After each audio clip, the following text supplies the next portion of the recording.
we'll just give another moment and kick things off.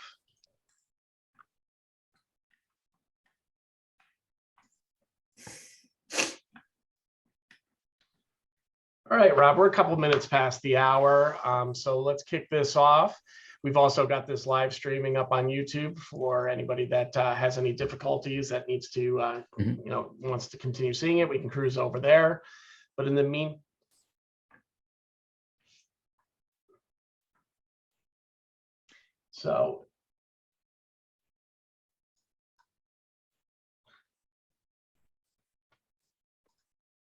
all right, so welcome everyone. I want to thank you for joining the latest installment of our learning series. We're bringing this back as we head into 2023. And with me, I've got a couple familiar faces for those of you that follow us on MSP Business School as well. I've got my co-hosts in crime over in that platform, Rob Rogers and Tim McNeil with me today. And Tim, you might want to change your name in your window too, or people are going to get confused. Oh, yeah, look at that. Yeah, maybe I should.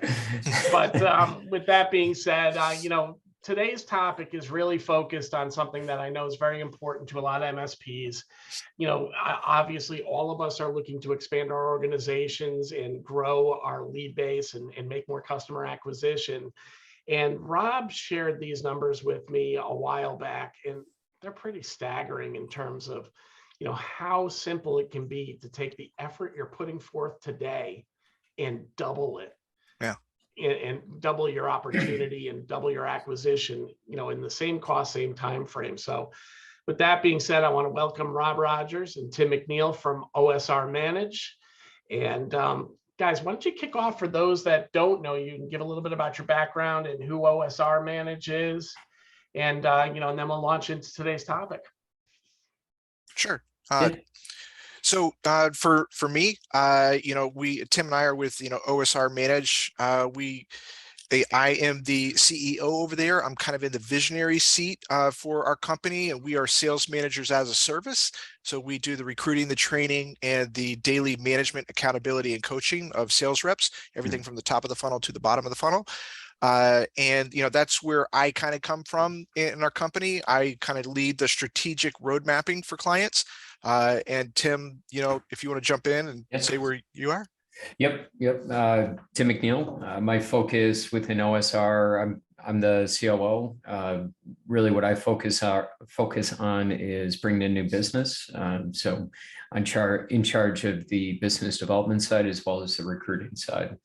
I would say I'm very good in the situational coaching with sales reps and owners and taking them through different aspects of the sales pipeline. That's kind of where I hang my hat. So. Perfect. And in addition to OSR Manage, I know some of you have been on previous broadcasts, but Rob and Tim also had a opportunity or something that they brought to us over at vCIOToolbox about beginning kind of an on-demand coaching platform as well. Mm-hmm. So the three of us are partners along with my partner Ken in a platform called Sales MaturIT, which is a bit of an on-demand coaching tool. And some of what we're going to show you today is found both in OSR's virtual sales management programs as well as within the platform also. But today's topic and what people I'm sure are really here to understand is how can we double our sales opportunities easily, quickly, without additional effort? And, what have you guys learned doing now over 1 million cold calls, with your sales teams? And, Rob, I think you've got some information to share with us. So why don't I pass the torch to you and you can bring up the information that you've got. Sure thing. So just real quick, Brian, can you see my screen? Sure can. Yep. Okay. All right, great. So, thanks for having us on here, Brian. Tim and I did this presentation at IT Nation a few weeks ago, and we're going to kind of use the same style that we did over there just to, bring it into your clients as well. It was very well received. It was very flattering, actually.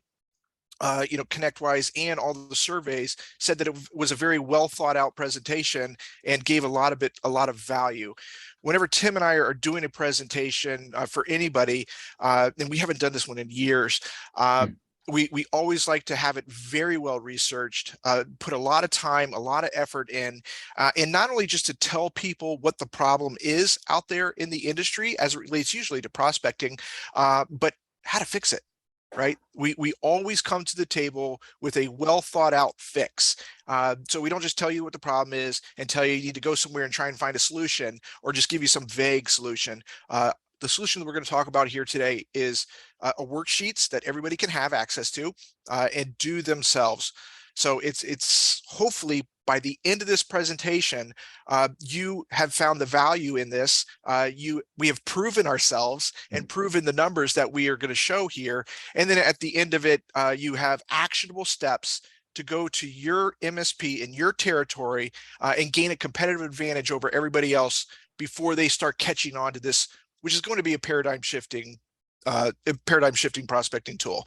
Tim and I came up with the first paradigm shifting prospecting tool 12 years ago with the contract end date system. And now we believe that this is going to change everything moving forward over the next 1 to 3 years. So with that, I'm going to kind of jump into this, for everybody. Just make sure I got it. Okay. Real quick, I know we kind of went over, who we are, but just to break it back down a little bit, Tim, not only does he handle all the recruiting in our company, all the situational coaching, but he also handles all the top of the pipeline for our company. So just to reiterate, he handles all marketing qualified leads, all sales qualified leads, the coaching, the accountability, and the management in that part.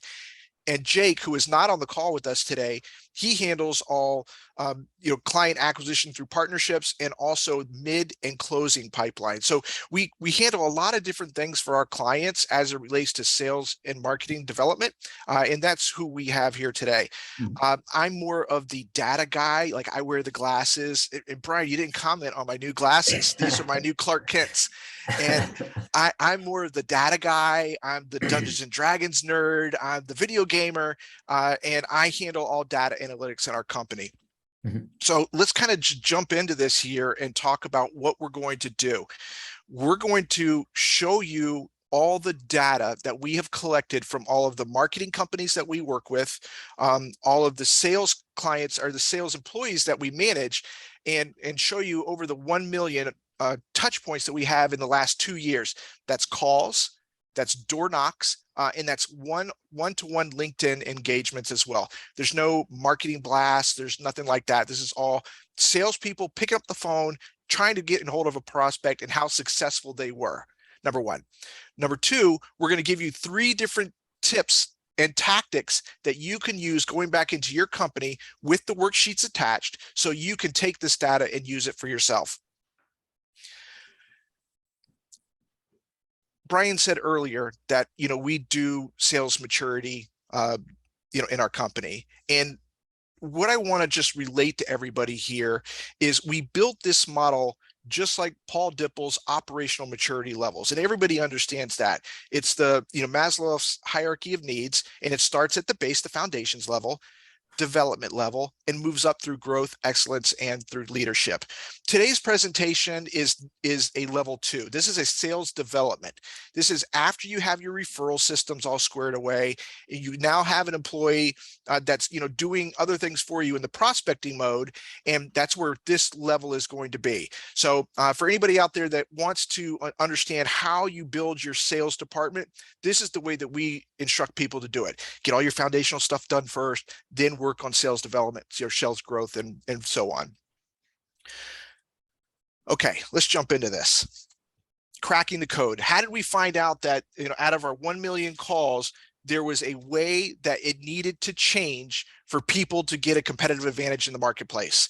And just to give you a quick story, Brian, real quick, we kind of it was fortuitous that we found this system as fast as we did. It should have taken us about another year and a half before we found it. But Tim and I were at ASCII. Gosh, this was a year ago at this point. Oh, yeah. And, yeah. At least. And we were sitting at the bar with a guy named Brett Jaffe, great guy. He's an industry insider, owned an MSP, and now he's in the channel. He works with Audit for IT and Connect Track, great guy. And we were talking with him and another guy, Al Arper, who was a very successful MSP in New York, an MSP and an MSSP in New York. And we're sitting there, Tim, I don't know, we were on at least our 5th or 6th poor decisions for that night with these guys. Yeah, much more than that, but that's fine. I'm trying to be polite here. And so we were all talking in the way that 4 ADHD guys were, and we were flittering from one conversation to the next. And then Al, I specifically remember this, Al jumped in and said, oh, for marketing, and this guy owns a very successful MSP. Let me preface that. He said, for marketing, I love Robb and Robbins. And when I tell you that Tim and I, it was like a visceral response, we kind of backed up because we were on the other side of that discussion point. And we just went back and forth, facts and figures, anecdotes, everything to, just really try and prove our case on how we were right and he was wrong. And it was it started like the temperature started elevating a little bit, on both sides of it. And finally, Brett, who is the old military guy, he's always the consummate professional. He said, guys, Rob, Tim, you're being flipping idiots. You're missing the boat. He didn't say flipping though. And we kind of all laughed and just flittered off into the next conversation, but it stuck with me. It stuck with me because I am the data guy and I have to know that I am right at all times, anytime that I'm doing something in sales. And I could not prove my case and make him believe me, Al specifically and Brett.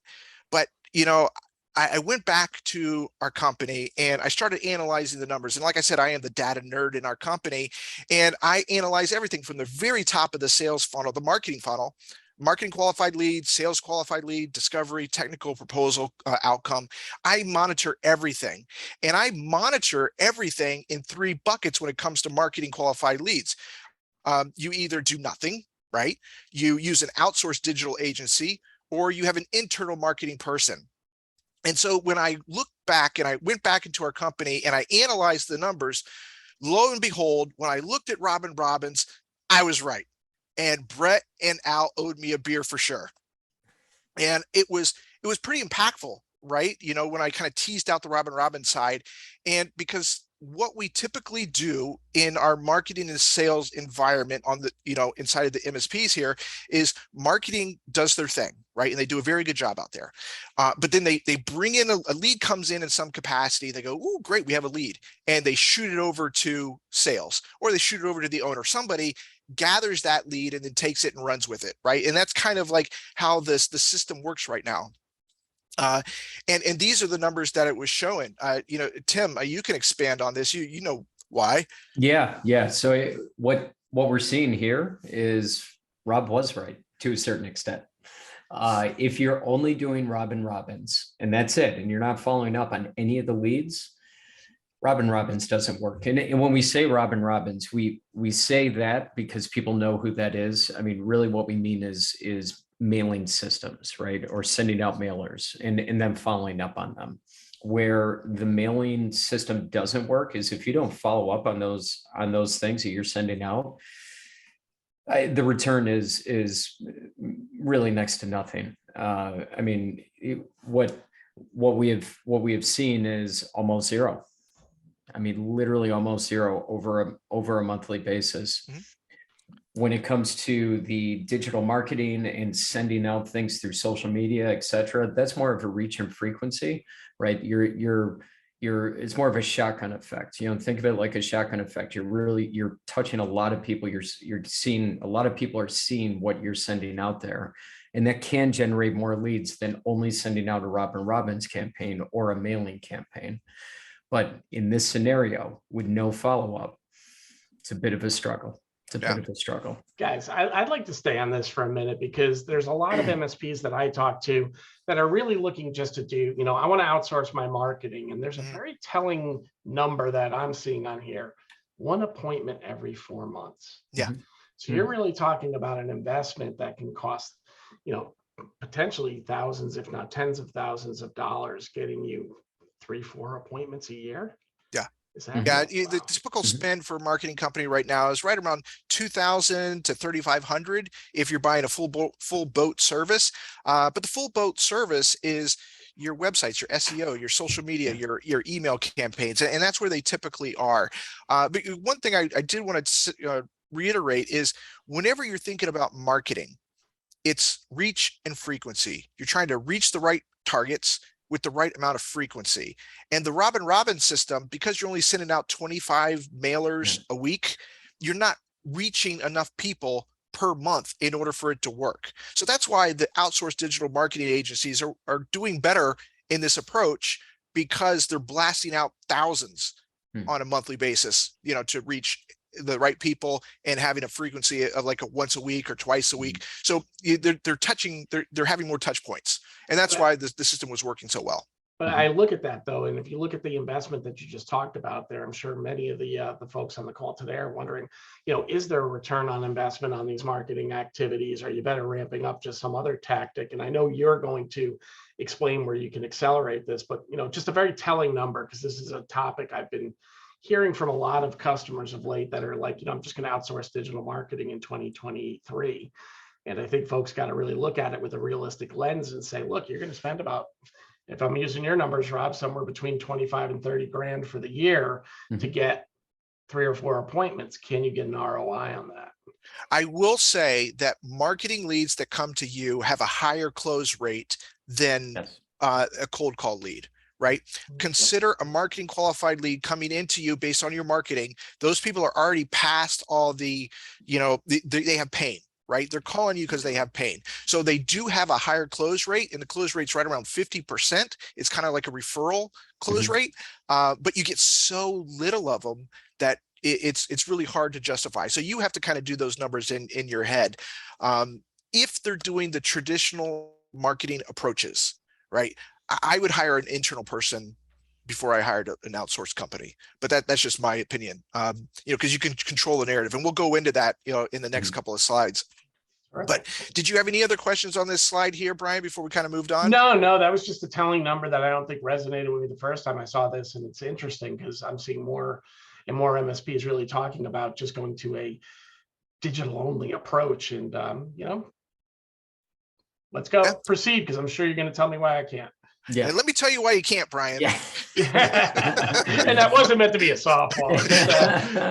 So, but here's the thing, guys, to kind of go back to the narrative of, when we were talking with, the two guys at ASCII, when I saw these numbers and I saw how terrible the Robb and Robin system was, and I knew Al was being very successful with it, I decided, instead of categorizing this into 3 buckets, digital or outsourced, internal, or nothing, I decided to give Robb and Robin her own bucket, right? Because if you think about it, the direct mail cadence is different than they go out, they blast emails, they do SEO, they do all those kind of things. So I created a separate bucket for anybody who was using the Robb and Robin system.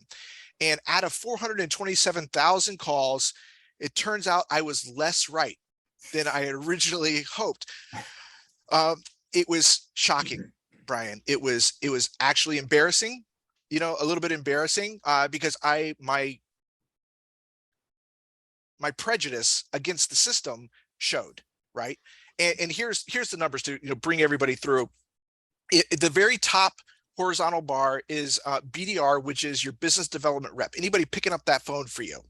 So if you have a business development rep and you have an outsourced digital marketing agency, out of 427,000 calls in 2021, it took that rep 302 calls to get an appointment.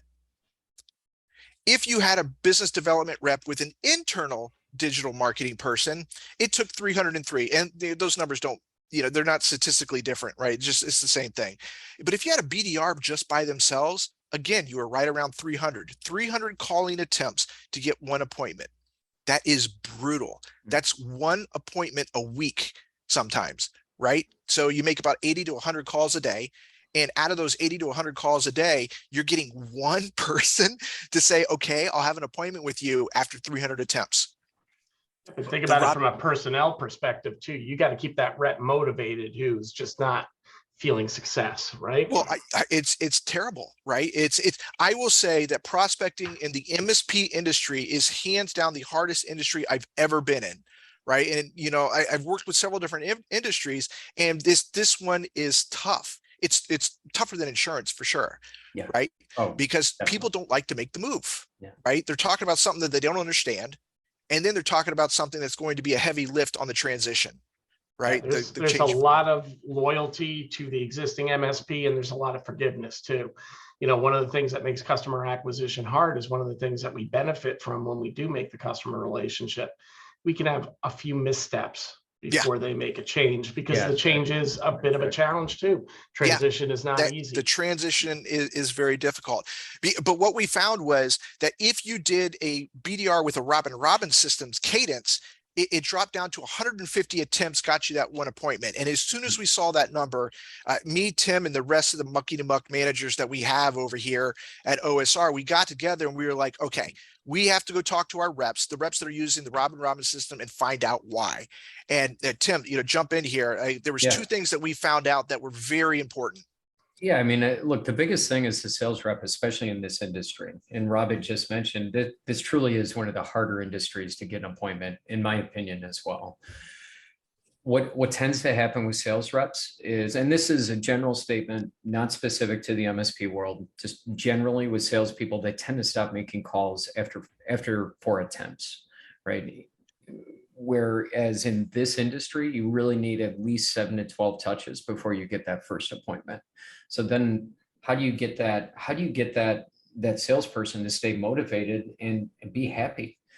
You got to give them a purpose, and sending out mailers and having something to reference. One, it makes the sales rep happier, because they have a purpose. They have a reason to call somebody. It's not just a, hey, I'm just following up. How you doing?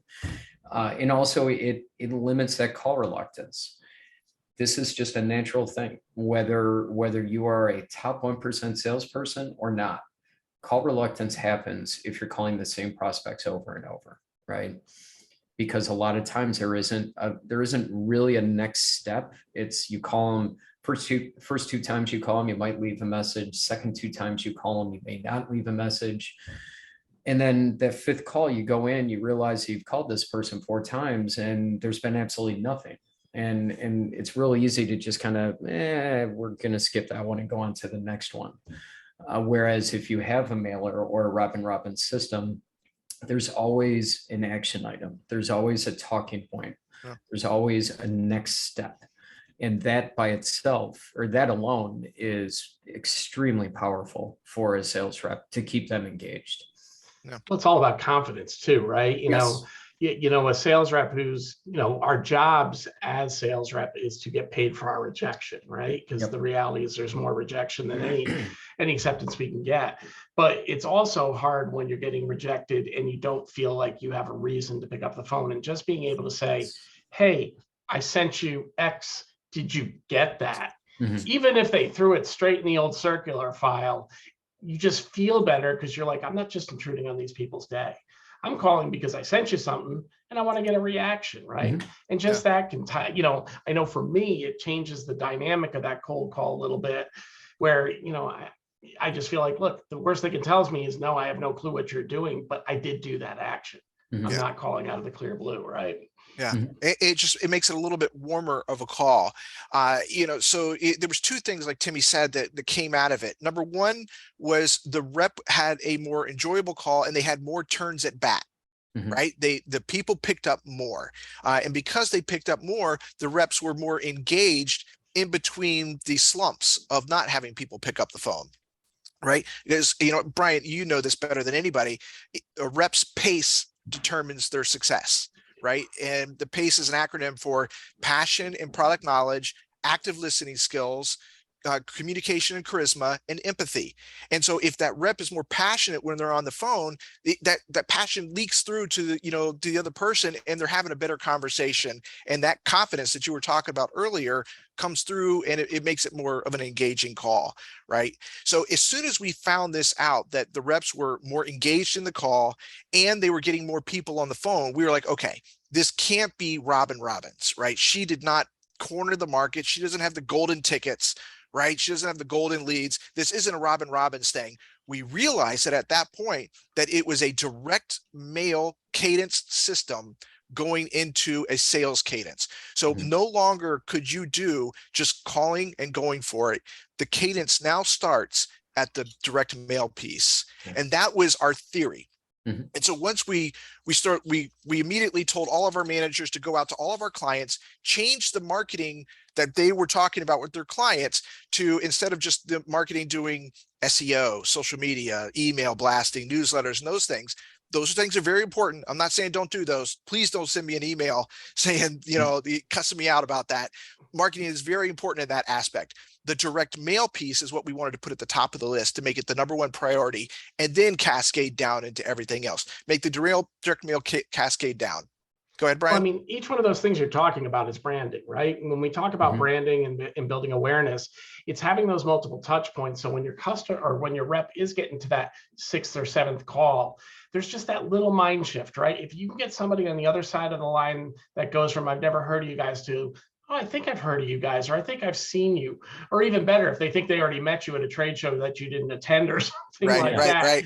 It's a win, right? And that happens through them seeing your brand a couple different ways. So when I look at marketing versus the sales approach, at least from my seat, marketing is there to build the brand awareness. So the sales rep, when they get in there, might get that instead of the, I've never heard of you guys, to the, oh, I think I've heard of you guys. It's a subtle change. And then you throw in the Robbins approach or the direct mail approach. That's just, to me, an example of what's old becomes new again. Now that we are getting inundated, everybody look at your own mailboxes and go, how many emails did you get? I mean, I know even you got 3 from me in advance of this meeting or this session, right?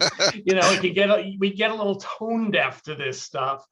That direct mail is now becoming fashion again, because how much of us actually get mail? How many people get a handwritten letter or a lumpy box in the mail anymore? If nothing else, it stands out. And if it's got your logo on it, that's a big imprint. That's going to shift that know, like, and trust kind of that we need to build in the call and get you from, I don't know who you guys are, to, oh, I think I've heard of you before. Yeah. Well, it's funny you say what's old is new. I mean, that's literally one of the things that Rob and I were talking about just a couple hours ago when we were prepping for this.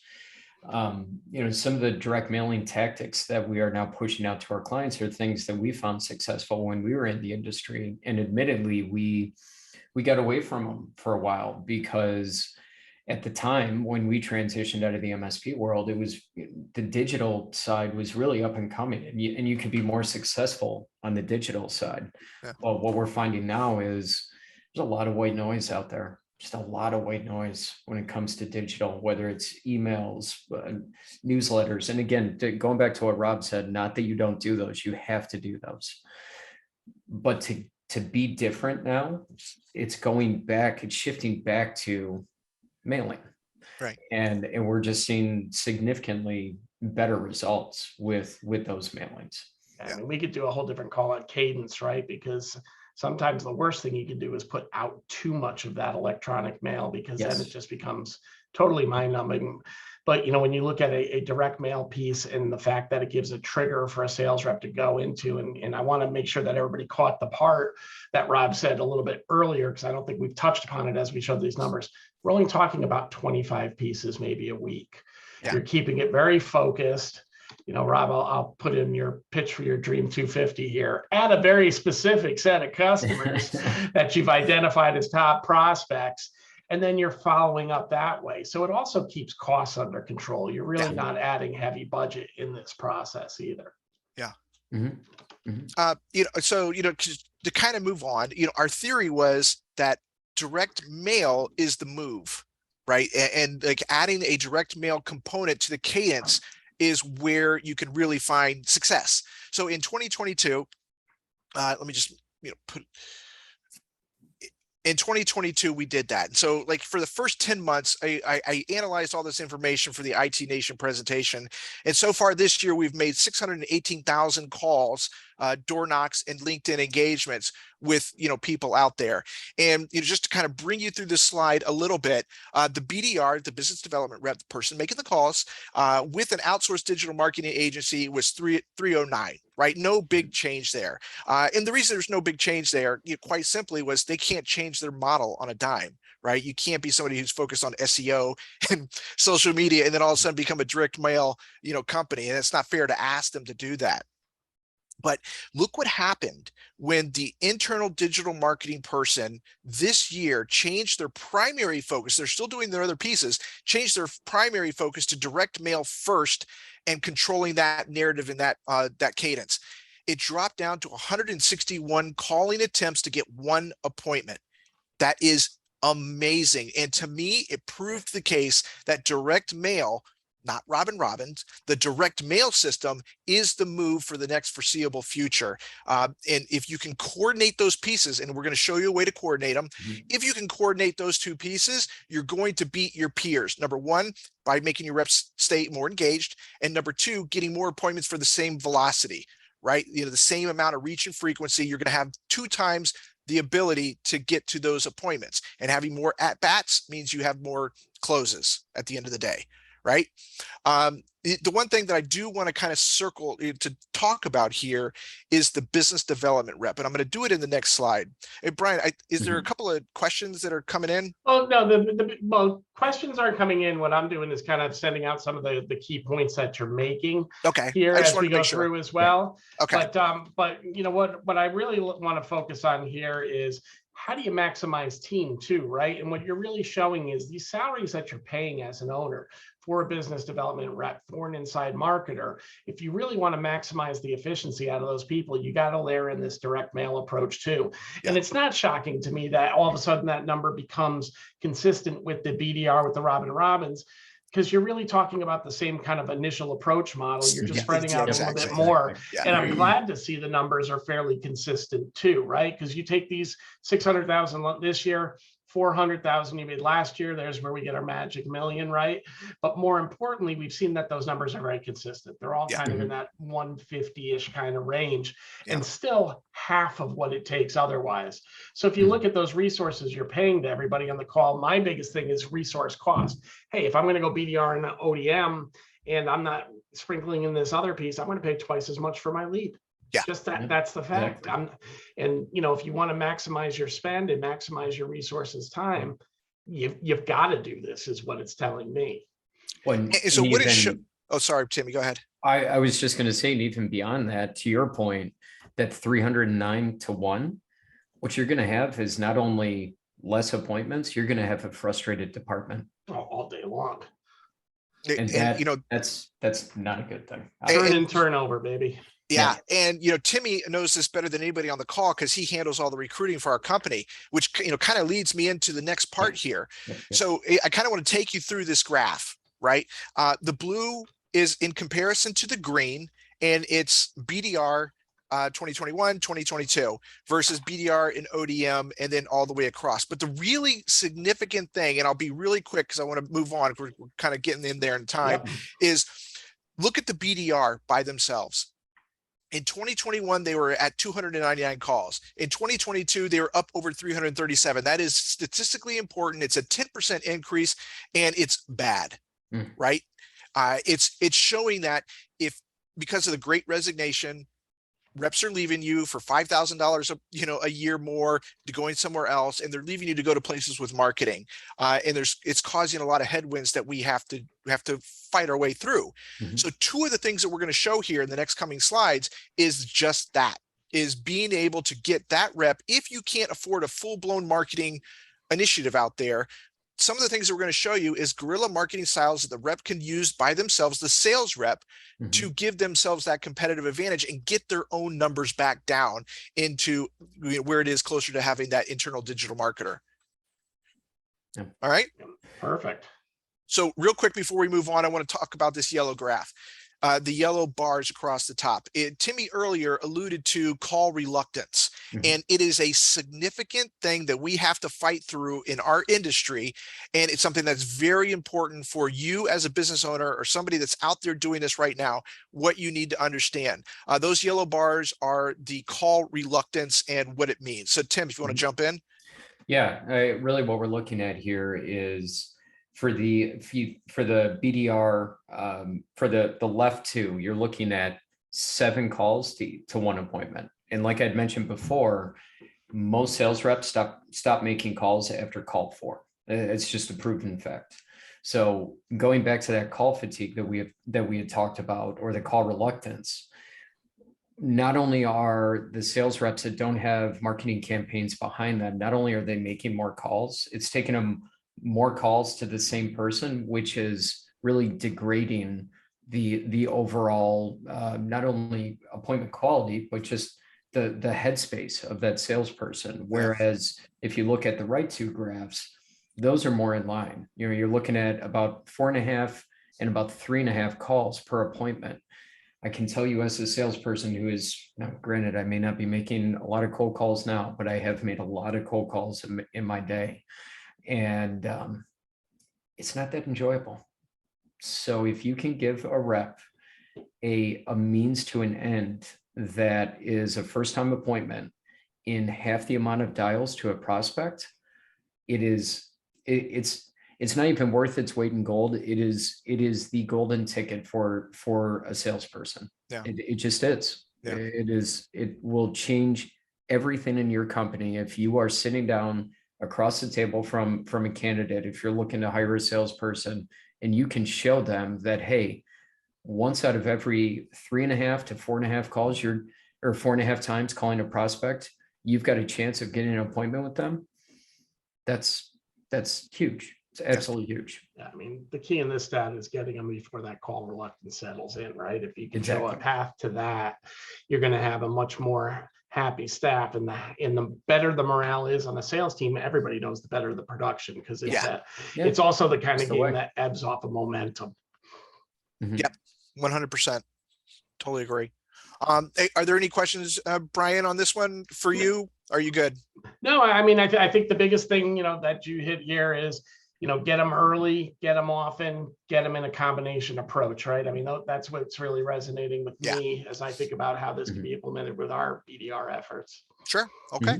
All right. So at the end of the day, fellas, we can no longer have a marketing department and a sales department, right? Marketing doing their own thing and then shooting over any leads over to the sales department, which is the traditional and, approach that everybody uses. They have to be coordinated, they have to be in sync, and they have to be in gear together.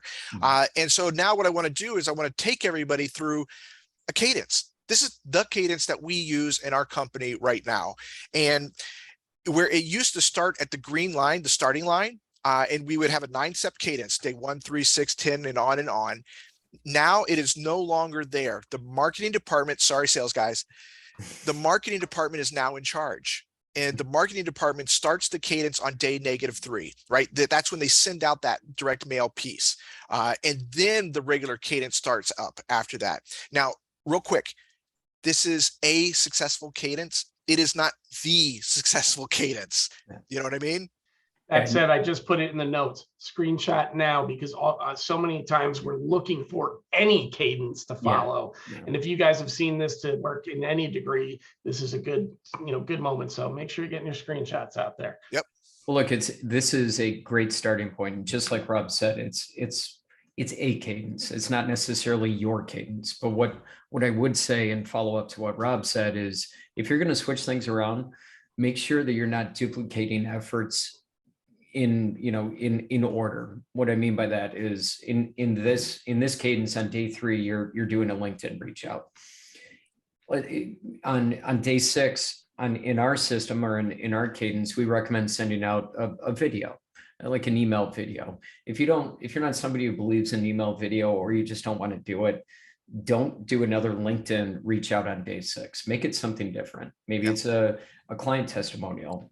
We've seen more and more clients. They actually have people come into their office. They have their clients coming into the office. They hire a crew and they tape testimonials. They'll tape 5, 10, 15 testimonials, and that's what they put in their email cadence. That's just one example. But again, just don't do the same message over and over. It's all about being different and hitting them from different aspects. Yeah, we 100% agree with that. Okay. All right. So now that we've taught you the cadence, they taught you a cadence that works well. Let's go into 3 different styles of direct mail approach. These first two are going to be for a sales rep that they can do themselves. It's within the budget of time that they can handle that doesn't take them off the phone too much, right?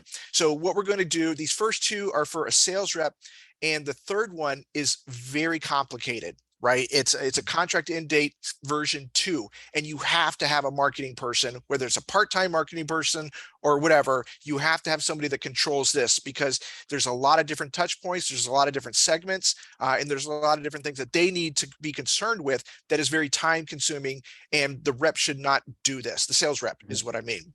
Yeah. So these are the three. Yep. And also just want to jump in real quick. If everybody sees that link down on the bottom of the page, the salesmaturity.com/ITNation or ITN 2022, this is the exact same presentation that Rob had done in IT Nation, like he'd mentioned before. We did create a landing page. So not only this slide deck, but other supporting documents will be on that landing page if you'd like to visit it. And you can download anything from there. Yeah, I just posted that into chat for everyone. So if you do want to grab it, oops, actually, it looks like I might have done that to host and panelists. We'll get it out to everyone. Okay. Good. All right. Okay. Okay. Non-traditional holidays and non-traditional cadences. So what do we mean by that? The biggest thing that you want to do when you're sending out mailers is you got to figure out a way to be different. The biggest thing, or one of the bigger things that we've found, is sending out cards on non-traditional holidays. And a couple of examples of that, which we have up on the screen, is National Donut Day.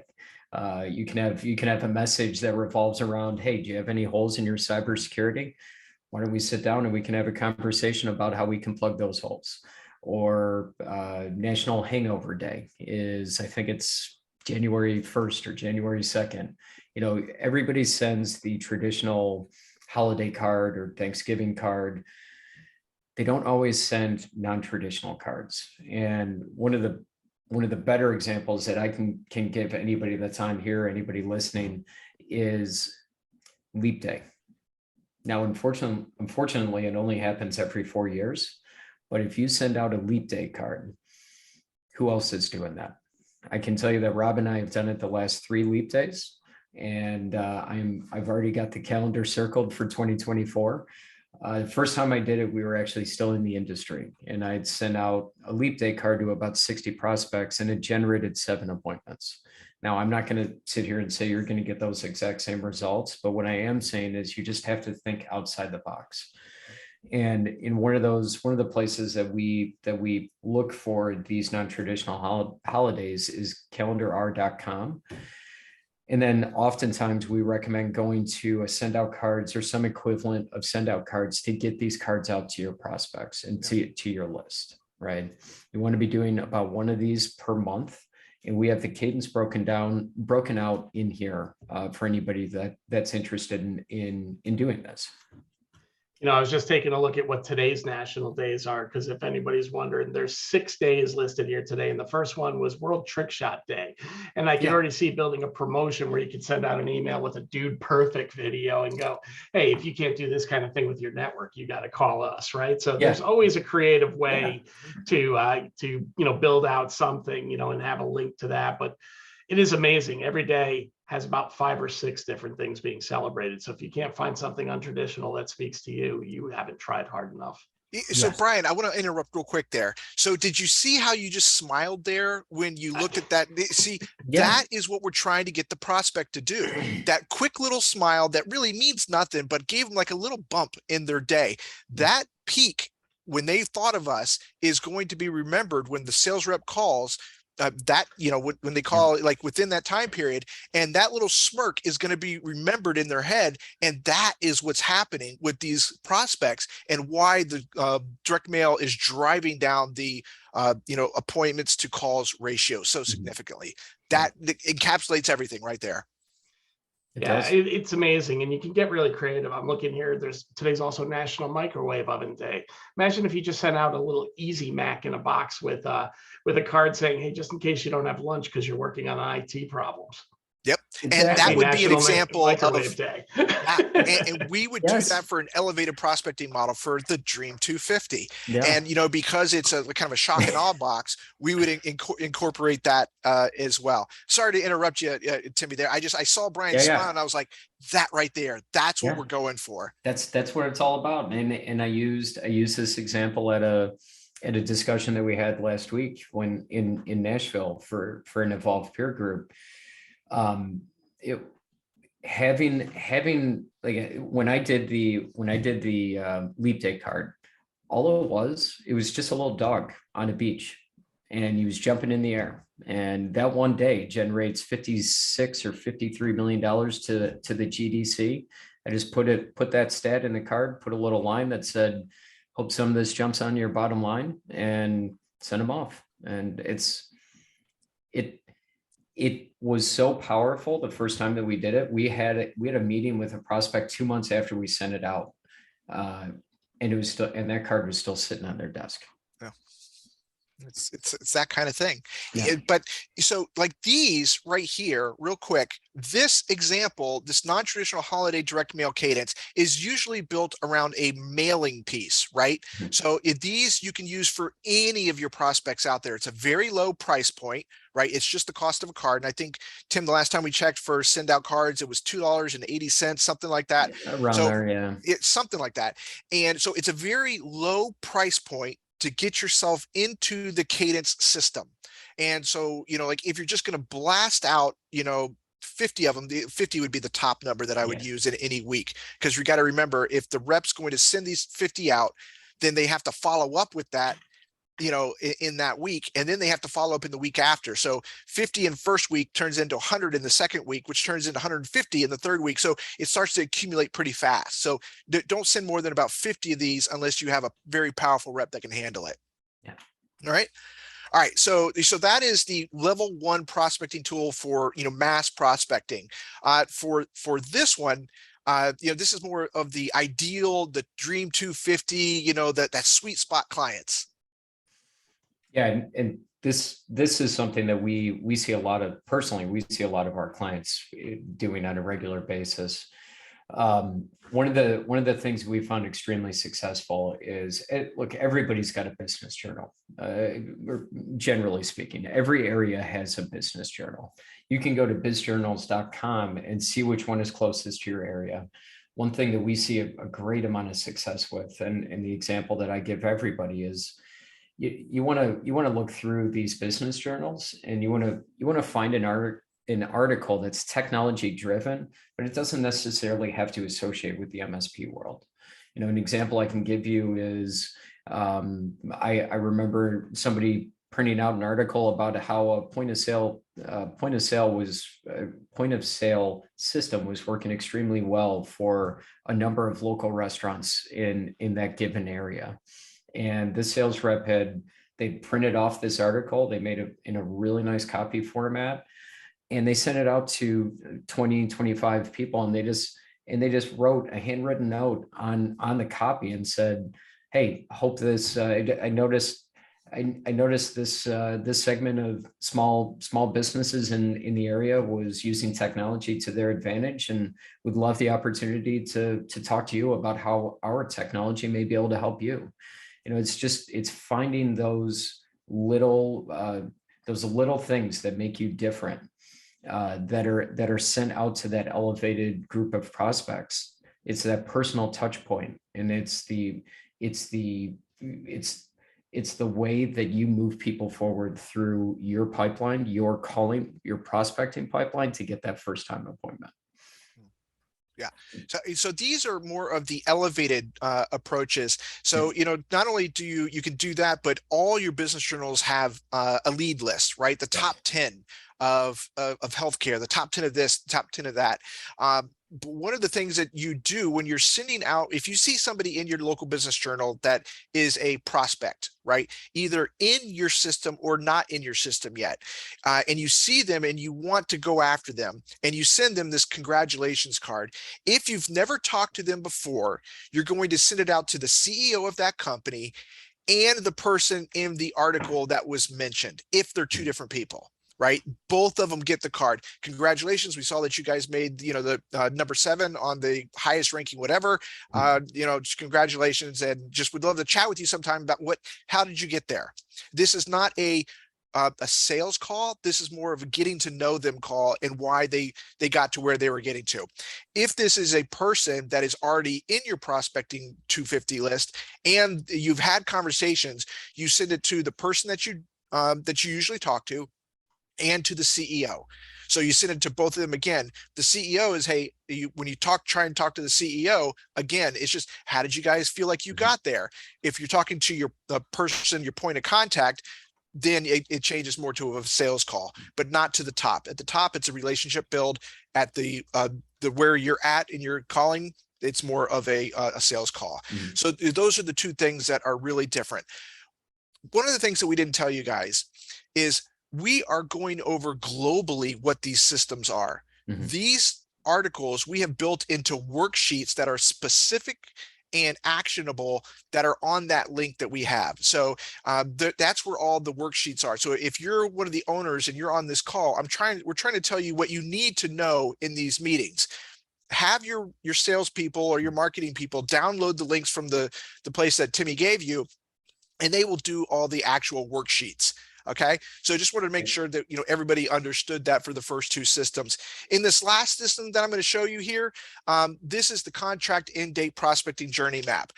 When Tim and I came up with the contract end date system 12 years ago, nobody was doing it, right? Now every vendor that you can think of in the entire world is using contract end date systems. So the paradigm completely shifted, after we, kind of announced it to the world and kind of propagated it out there.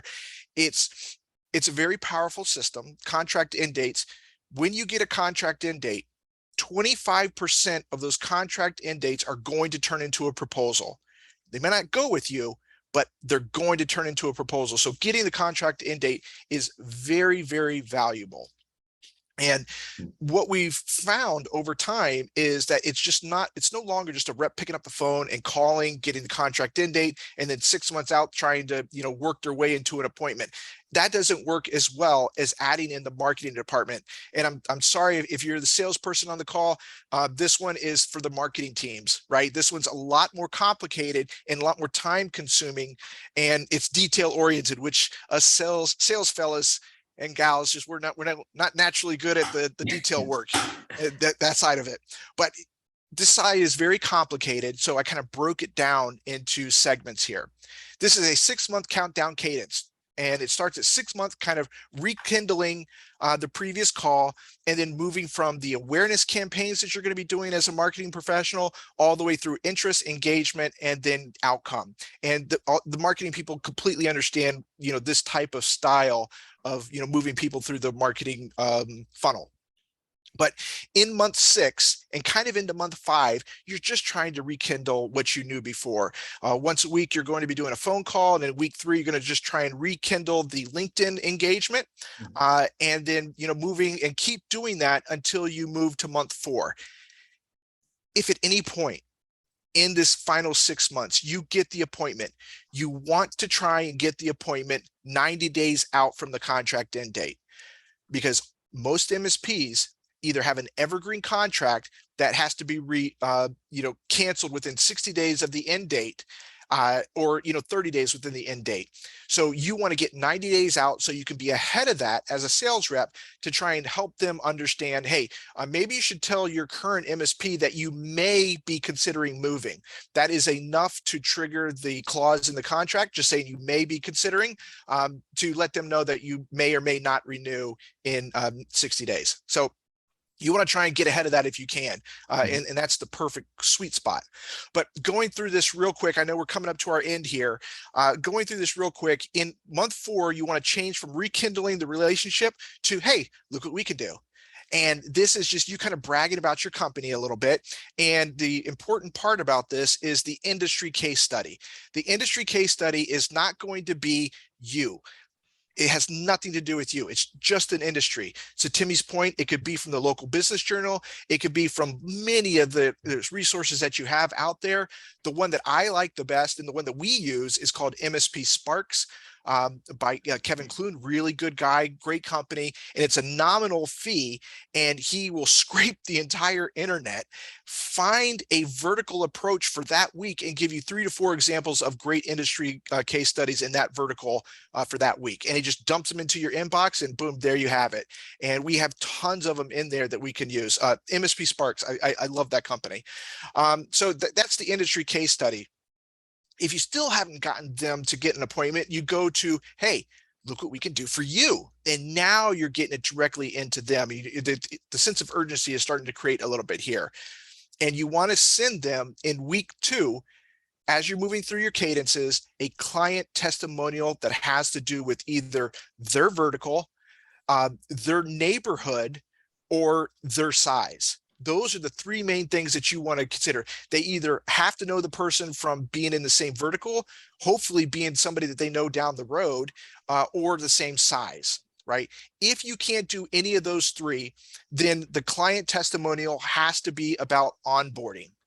You want it to be about that, because the number 1 objection that companies have against you and ghosting you is the onboarding is going to be too difficult, is their perception. So you want to handle that if you have no other recourse from those other things.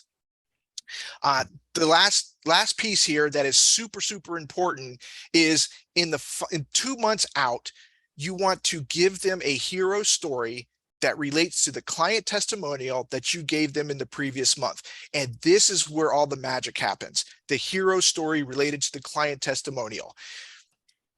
Clients give you a testimonial because you did something special. Usually, that's just usually what it is. You find out what that story was. You create a narrative around it. You build a PDF with that rep's picture. If it was your, network engineer did something super special for this client and they were very appreciative, you create a PDF with your network engineer's picture on it. You complete the narrative of what happened, how they solved it, and then finish it up with the client testimonial again at the bottom. That piece right there is going to get you a conversation. It's just too important. People love hero stories. And then the last piece is you go through your entire cadence. You do another hero story if you can. If you can't do it in the same vertical, again, try and do it in onboarding, and then that's it. And then you have to kind of understand that they're going to say a not now, and you do a floating the line email or a white flag, and then a white flag email. Mhm. Beautiful. So guys, I know we just have a couple moments left, but I do want to open up the floor for anybody that has any questions. If you have any questions, please drop them into the Q&A or drop them into the chat, and we'll be happy to answer those for you. If you've got to run, I just want to say that this will be recorded, and we will send out recordings to all those that have been attended today directly, but you'll also find it up on our YouTube channel as well. And, Robb and Tim, I wanted to tell you great thank you. I mean, what you've really shared with people is there is a way to maximize your sales effort, right? So, if you come away with nothing from today, taking some untraditional steps and making sure you build a little branding and awareness in a unique way can cut your sales effort in half. And hopefully, the big picture is you continue that same sales effort, but it reaps twice the leads. And, I want to thank both of you for jumping on today and really sharing that information, because it's fantastic stuff. If you guys want to learn more about Robb and Tim and OSR Manage, I'm going to be including in the follow-up email that'll be going out to you their email addresses so you can get in touch with them directly. And we're also going to put in a special promotion for you if you're looking to build your sales team for next year. There'll be a coupon for a discount off of Sales MaturIT as well, and we'd love to see you come into that platform and start taking advantage of some of the knowledge that these guys have put together in document format, as well as tracking, your game plan for the long term. Sure. So with that, guys, I haven't seen any Q&A come into the corners. It looks like you've covered off on everything. So, with that, I'll thank you for joining us today, and we will give everybody back. Well, I'm not giving back anybody anytime today. We're right on 3 o'clock on the head. Right. Yeah, it's right where you want to be. Yeah. All right. Okay. So thank you so much. No problem. All right. Take care, Brian. Thanks, Brian. Take care. Bye now.